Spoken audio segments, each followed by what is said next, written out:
I made a video before on limerence. A lot of people were interested in. I mean, I definitely was when I found out about it and found it on the internet.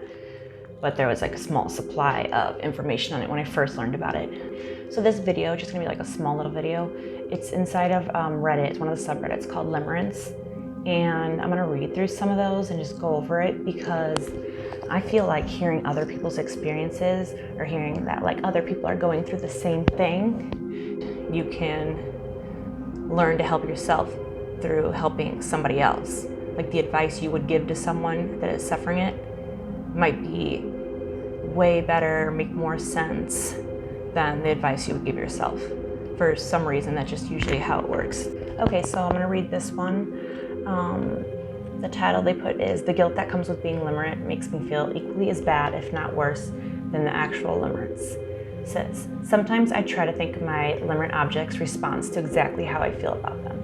It feels creepy that I put this random person who I don't know all that well on this huge pedestal, that I feel so intensely about them. And I think of how disgusted they would be, how desperate they would perceive me, how they would look back at all the times I reached out to them in a different light. I know that limerence is a manifestation of some form of unmet needs, and it's not our fault that we were vulnerable enough to fall into this trap, but I still feel creepy for essentially objectifying this person, and I hate that I can't stop. I just feel weird sometimes, especially when the limerent object doesn't notice you, or maybe they're just being polite and you notice they're just being extra polite, and you're like, oh, okay, now I feel stupid because they're just trying to be nice to me, and you could feel the forced niceness that they don't want to make you feel rejected, and you just keep having these chance encounters, and then it gets weird unless you're not taking it that far.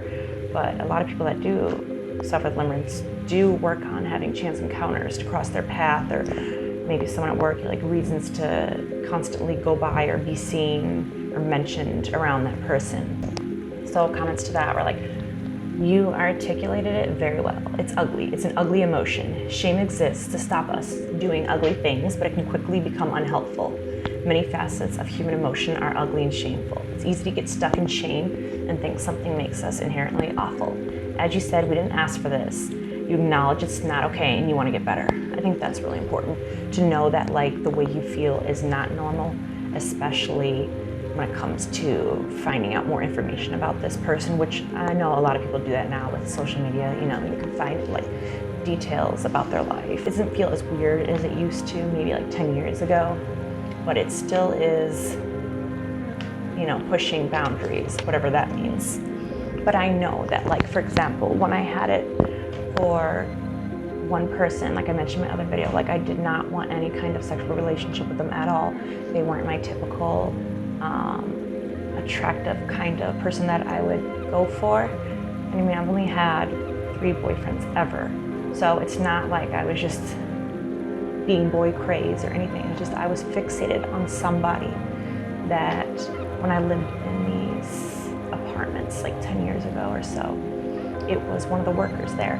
And I found out, his interests and likes and all that. And what do you know, I happen to have the instrument that he plays as well, because I saw it in a photo. I would make sure I'm walking to my car and I would have that said instrument. So it's oh wow, I'm putting this scenario, look at that, the girl of my dreams plays the instrument that I play, and added on to that, other different interests, or I don't even want to say the rest because kind of it just gets out there. I mean, I'm not looking at anyone's windows, that's messed up.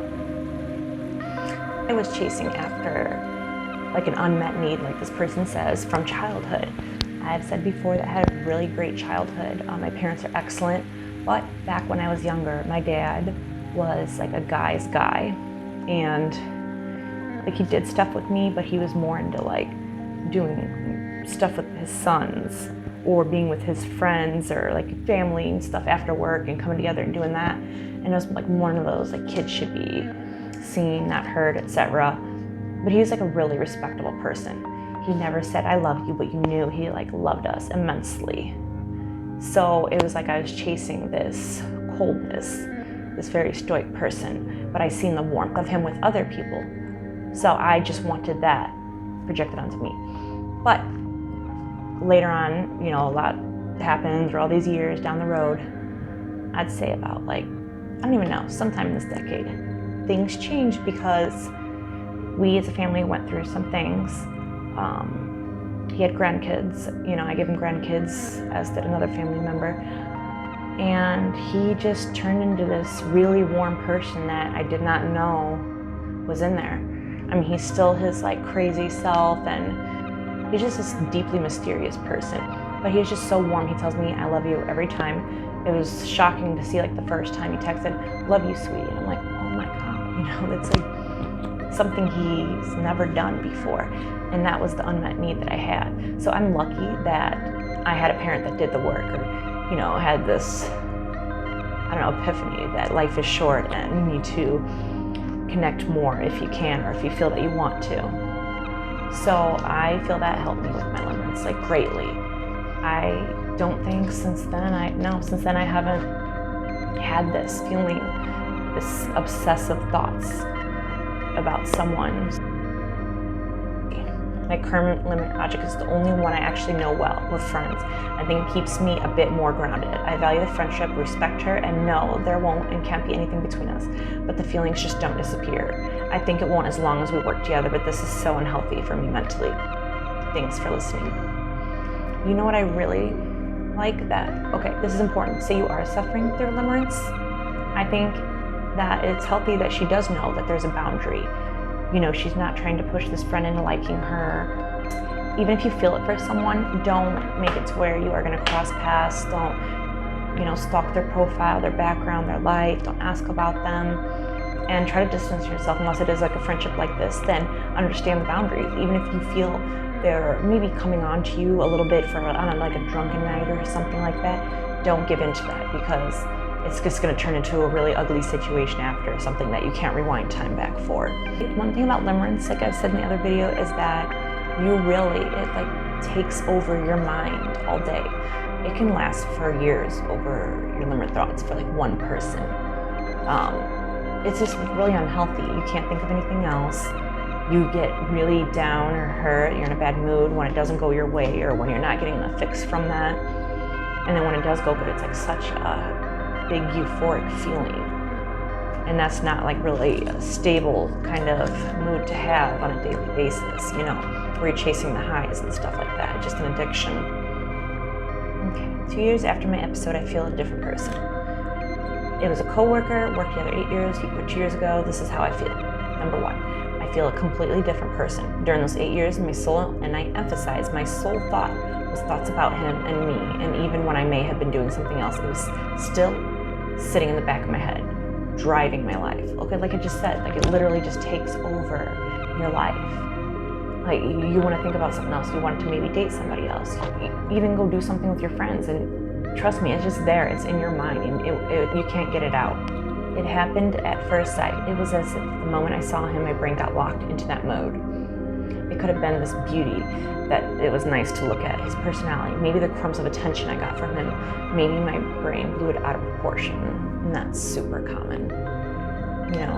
But I've always known to not mistake people's kindness as any kind of mixed signal. I feel like if someone is interested, then they just should get to the point where they don't, and that's fine. And then that, for me, it just was not meant to be. I realize now how minute, irrelevant, and unimportant were the things that reinforced my state. A small conversation, meeting eye to eye, maybe a tap on my desk, but I would run with that in my head. He's cute, but to me, now judging back his pictures, I occasionally search him on social media. I realize he's probably not the level of attractive I made him out to be in my head. I see pictures of him and feel nothing. Now that I'm at a low, I realize how just not real everything was.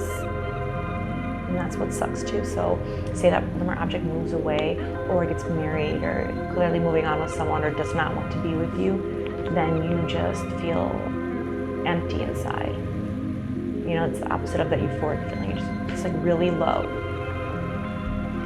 I still long for those feelings. It gave me a feeling of bliss, even though I realized it wasn't based on reality. I'm still sad and crave that feeling, that energized and not caring about anything else.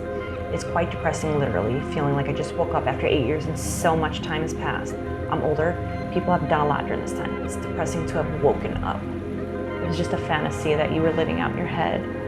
of what could be or what was going to be in your head or your mind, your thoughts. And when it came to like a halt, you're just like, it wasn't real. And you realize how much time and energy you spent giving your thought and your energy to okay, I have to go right now.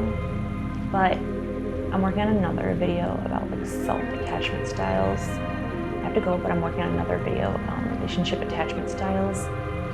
But I just wanted to go over a couple of these things, and then maybe just like steer you in a direction of, you know, being able to talk with other people in a forum and not feel crazy, or say you can't get to a therapist or don't want to, and you want to be like anonymous, just make like a sock account for Reddit and go on the Limerence group. And honestly, it's so helpful just to know that other people feel like that.